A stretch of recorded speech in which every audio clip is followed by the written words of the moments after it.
Welcome back to my channel. I'm Joe Smoking Joe's Pit Barbecue. 4 years, Boy, do sub. I have a treat for you Can guys I have a today. welcome to the Today's jungle? video, I'm going to be smoking a brisket in my 1962 Weber Kettle. Stay tuned. And thanks for being a subscriber to my channel. Holy shit, XQC Right, in start watching trimming this some big boy GV right log here. videos One of of the you nice what things about buying happened a you big used to brisket be like hip now you don't is I juice want to trim IT it no down more to a smaller WTF size, man give me as the I mentioned juice. earlier. So I'm going to be okay, and I also Love use you a lot homie, of this thank you for best to steams. make sausages, so I'm not too worried about this excess trim. I like to start with the decal, just take this off. Man, look at that marbling on this brisket. That is looking nice. Take a little bit, a quarter of an inch of fat on the top. You ever cook meat? Nope. I just barbecue some fucking burgers sometimes, but it. You should try cooking food, man. One day. All right, so that's about it on the trim. Great looking brisket. I'm moving to the nice house now, so I'm gonna have smoking more this fat space, cap some more big barbecue barbecue in the background. 1962 Weber Kettle. And I Like do for have my fun, grate you know what I here, mean? Just see what it's like. just to see. Oh yeah, I what's can cook gonna steak. fit. I'm gonna actually measure really this. good at cooking steak. 42 months. Can really I good. get my first welcome to Like the what jungle? kind? Like I'm a non-toxic let's say you have like a 30-year-old tenderloin, right? Like viewers. you do this shit where you Wow. sear it and then you put it in the oven. Okay, so what I do is I take a iron skillet, right? The one that's like kind of small, right? Cast iron. Cast iron, yeah, cast iron, and with a small thing, and I dump it shit on the fucking on the fire, olive oil in the wazoo, okay, and I let it kind of warm up, and as it's warming up, I put the steak, anything can work, some sirloin bullshit, whatever the fuck, T-bone, put that shit on the side, okay. I do a pepper and salt, and after that I take some olive oil, and I just. No, olive oil first, and I take it with my hands, and I coat the whole fucking thing. The whole thing.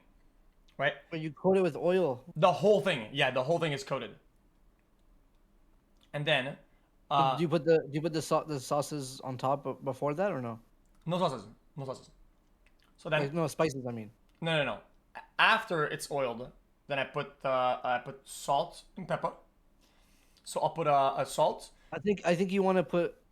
I think you want to put salt and stuff like that before you do that.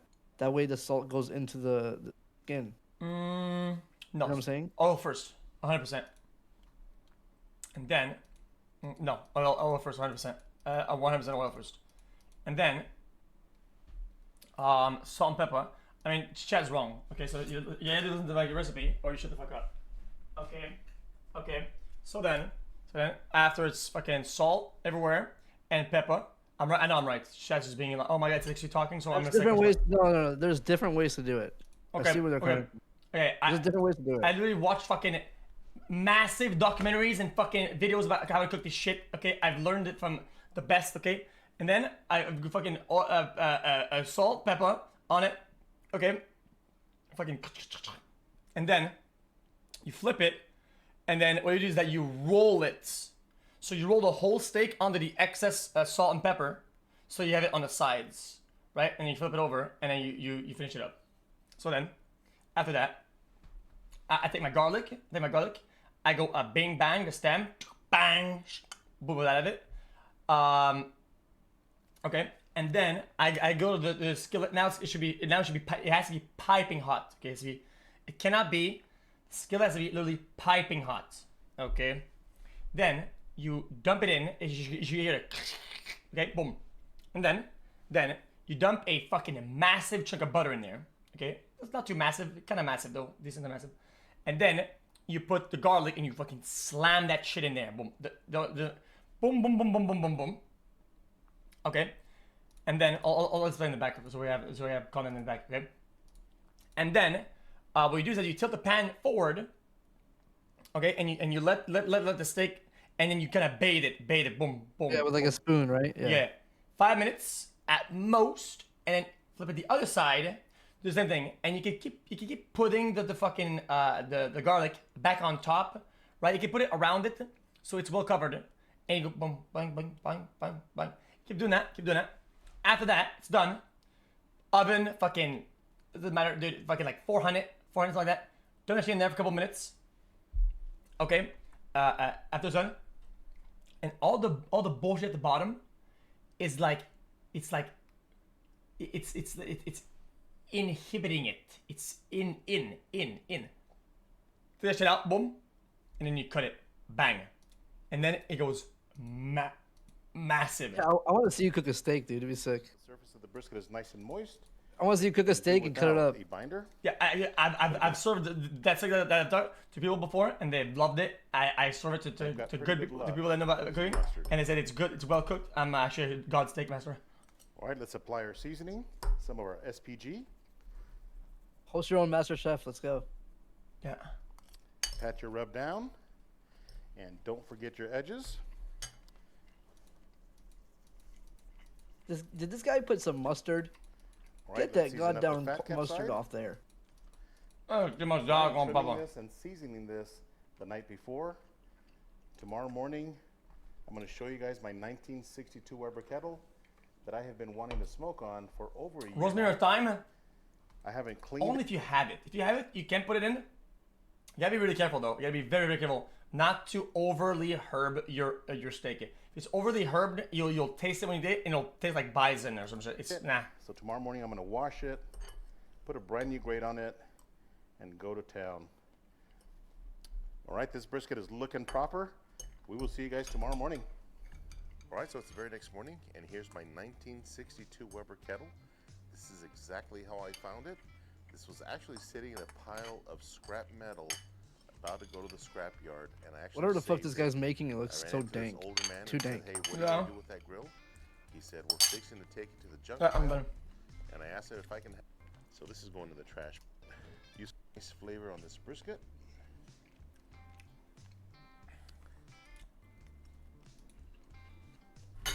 Perfect. So I did install a temp probe right here just to monitor Bro, my what is that temperatures. thing? It looks weird. Back in 1962, there was no temp gauges on the Weber kettle. It's wood. All right, let's put our lid I on. think he's putting the wood down because I think it'll give it some taste. Oh, it's smoke. No, he's doing smoking. Yeah, but these chunks of wood, I think these are gonna give it some taste. It's a rock. It's not. This is not a rock. This is wood. This is fucking wood. It is not a rock. That is wood, and the wood will give some taste. Sometimes they'll use like apple wood, but whatever the fuck, apple tree bullshit. They'll use something. It'll give it some smoky flavor. Whatever the fuck. Okay. People need to understand the charcoal. Okay. It's deoxygenated wood. Okay, so they make it that shit burn, but they give it the wood to give some taste, bitches. All right, let's put our lid on. Vent is going on top of the brisket. I mean, this shit knows nothing. It's kind of embarrassing. I'm going to set the top vent about halfway open. And we'll see you guys in a bit. Stay tuned. So 3 hours later, let's take a look at our brisket and see how we're doing. Oh my goodness. Hey guys, Look at that nice. what happened to the rock? There was a rock in there, chat. You said it's a rock. Where's the rock at? Did the rock end up cooking? Is it a cooking rock? Did the rock like lava it up? Is it like molten or something? What happened to the rock, man? Color. I think people were saying the steak looked like a Gotta tell rock, you, for not the only wood. 3 hours, Nah, they meant that bark about that. developed extremely No, the nice. steak looked like a goddamn rock. So I'm I'm going to telling spritz you. with apple cider vinegar and water, mix it 50-50. The temperature is running at 275, but it did jump up to 325 a couple of times. Man, I am really loving this color. What is he spraying? So I'm going to let this go for a couple more hours. Let that bark continue to develop. And then we'll wrap it up. Stay tuned. All right, so 5.5 hours into our cook. Let's go ahead and wrap our brisket. I got a really nice Who dark cares bark. what I got mine from? It's still valid.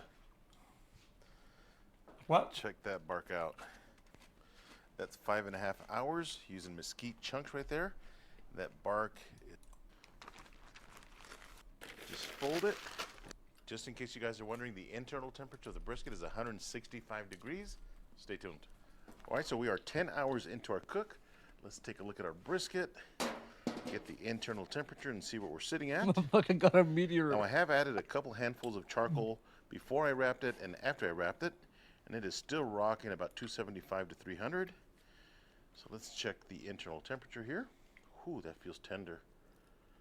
195 degrees. Let's check that point.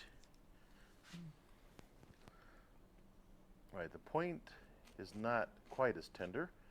We're sitting at 194 degrees, but boy, that flat feels good. So I'm gonna let that brisket continue to cook. I'm thinking another 30 to 45 minutes, and that point is gonna be really nice and tender. At that point, I'll bring you guys back and show you what I'm gonna do to rest this brisket. Just a little teaser picture, if you will. Man, check that out. I'm not gonna unwrap it completely, but check out that awesome bark. Oh, it's so good though. Oh yeah. All right, so as I mentioned earlier, this is gonna sit on my counter until the internal temperature hits about 160 degrees.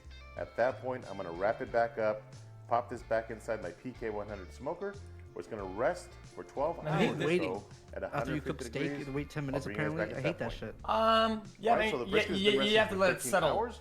Let's It take cooks, a look at it it's and still see how we cooking, did. you know what I mean? can tell you that the brisket continued to render once it was inside my PK100 for 13 hours. I feel like it just gets cold. I don't on know. this tray right here. So let's just unwrap this bad boy. Oh man, it feels tender. Check out that bark. Holy cow, looks like a fossil. Looks like we lost a little bit of bark over here on the point from when I grabbed it, because this is really nice and tender up here, but that's okay. It's not gonna affect the This flavor looks really good. of the brisket. So I'm gonna dunk the extra tallow. Also, burnt ends are so on top good of in our meat. brisket. Like when you have a little bit of burnt, so good. It's so Yeah, good. buddy. Burn is so good, yeah.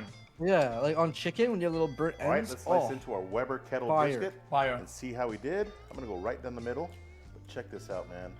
Super jiggly, and that bark again is pretty darn savage. So I'm gonna slice it probably right around here. And I'm using my Del Strong slicer. yeah, it's not burnt. It's just the spices go dark like that. Oh man, ridiculous tender. Okay. The green pepper and shit. Damn. Oh yes. Damn. That is absolute money right there. Check that out, guys. That is absolutely busting. See, I could And give it. let's I could see care a less little about the bit fat just to part. show you guys I'll how be honest. juicy it is. Oh yeah, I don't really eat it that much. I just kind of sometimes I'll eat something and I'll eat around On it the bottom side, it's Exactly pretty darn same. savage. because it did its job already. It already gave a Alright, so lot I'm of gonna a lot take of flavor to pieces everything. off of the flat It already roof. kind of rendered a I'm little using bit my and straight edge it did its slicer, job already. So I but don't care also eating have it my serrated straight up. slicer 'cause I want to see which Like one per does a better bite, job like a little bit. You know what I mean? of Yeah. slices for Yeah. briskets. I've always used my I never really straight like. I don't like top fat like that. of not, man. It's like butter. This edge right here is That looks, perfect. that looks busting. For I mean, burnt that ends. looks absolutely fucking insane. Really tender. All right, this is an absolute savage brisket. I'm gonna make myself a brunch sandwich. Stay tuned. All right, let's make ourselves a brisket brunch sandwich. First, I'm gonna start off. I tell you, overall, I am extremely. Wagyu brisket sounds like some fucking absolute zero head idea. I don't know why anybody would fathom the corrupted idea of doing that. What the fuck is your problem, man? Yeah, I feel like to me personally, That's the best part of such a brisket is waste. just me personally the non-fat part.